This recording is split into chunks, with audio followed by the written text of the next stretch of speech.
Good evening, I'm Mark Kiesling, and this is a special Vote 2020 edition of News 3 at 10. We'll have live reports from across the region and bring you up-to-the-minute results throughout this newscast. We begin tonight with the 12th district race for the U.S. House. It is one of the most closely watched contests in our region, and here are the latest results with incumbent Mike Bost in the lead 62% to 38%, and that's 76% of the vote in at this time. We have team coverage of this race tonight from Jackson County. News 3's Madeline Parker is at the Murfreesboro Elks Club tonight with Congressman Bost. She kicks off our team coverage. And Madeline, what is the mood there tonight? Mark, I am live in Murfreesboro in front of the Elks Lodge, and I am here with U.S. Representative Mike Bost. How are you doing today, Congressman? Doing very, very well. It's been an exciting day, everything from door knocking to going out from event to event to event. Still social distancing, doing all the things we're supposed to do, but it's very good. And how are you feeling now that the numbers are starting to come in? Well, the numbers have not only come in, they've come in, and it's very clear that we've won the race. I have talked to my opponent, Ray Lindsay. He was very cordial. I told him, I said, we need to sit down and talk. He said he had some input he'd love to give me, and I'm looking forward to that.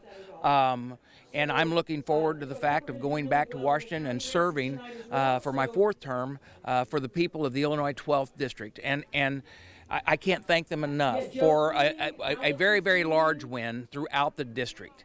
It's interesting to watch what's happening around the country with other races, what's happening locally, but I do want to say thank you to all the voters.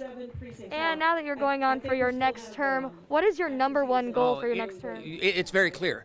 We have made a commitment. Now, I don't know whether we're going to pick up the House or not, the Republicans, but we've made a very strong commitment, and that commitment is to the citizens of this nation.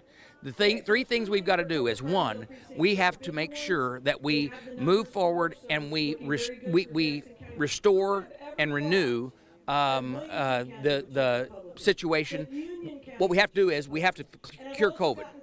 We have 5 vaccines that are now almost ready to be rolled out. We got to roll them out. We got to get them out to people. Now we have to make sure everybody's safe, that they can go back to work, they can do everything that they need to do, school, all of those things. And then we need to make sure that we can actually build the economy back. But once we build the economy back, we have to make sure that everything we do is to vote to provide a better future, to hold to our Constitution for our children and grandchildren. And a lot of your supporters came out today. What is something that you want to say to them? Thank you. Thank you for working to make sure that this nation remains the nation that it is. Remember, we are a constitutional republic, that that our forefathers did a great job of putting together that Constitution. We have to stand against defunding police. We have to stand against making sure that the Constitution is held to, and we have to make sure that we don't have a socialist government, but we have the government that we have at this time. All right, thank you very much, Congressman. Thank you. I'm Madeline Parker, live in Murfreesboro, News 3. Back to you, Mark. Thank you, Madeline. Bost's opponent is Democrat Ray Lindsay, an educator who has spent decades working at SIU and the surrounding community. News 3's Maya Skinner is at the Lindsay campaign headquarters in Carbondale. And Maya, what's the mood like there? Mark, I'm here with Ray Lindsay at his campaign headquarters. It's been a very emotional night. People are disappointed and sad tonight. But what do you want to say to your supporters? First of all, I just want to say thanks to all the supporters, the donors, the volunteers, the people that did the phone calling, putting up signs, all of that. We really appreciate all the help that the people that have supported our campaign, our We the People Lindsay for Congress campaign. And we still maintain that we raised some important issues in this campaign.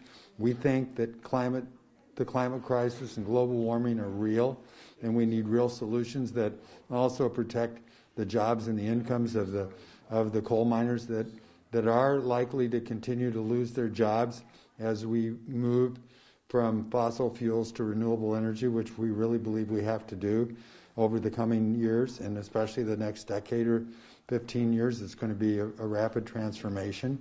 And we feel strongly about issues like the minimum wage and closing the gap on income inequality. Those are all things we campaigned hard on.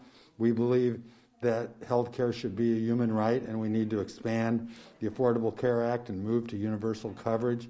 Those are all real issues. And I spoke with Mike Bost briefly, congratulated on him on his win, and he invited me to sit down and talk with him. So I'm going to, at least in perhaps at least one meeting, lobby him a little bit on these issues, because we think these are important issues that the people really have to face and the country needs to face if we're going to keep moving forward as a country and not backward.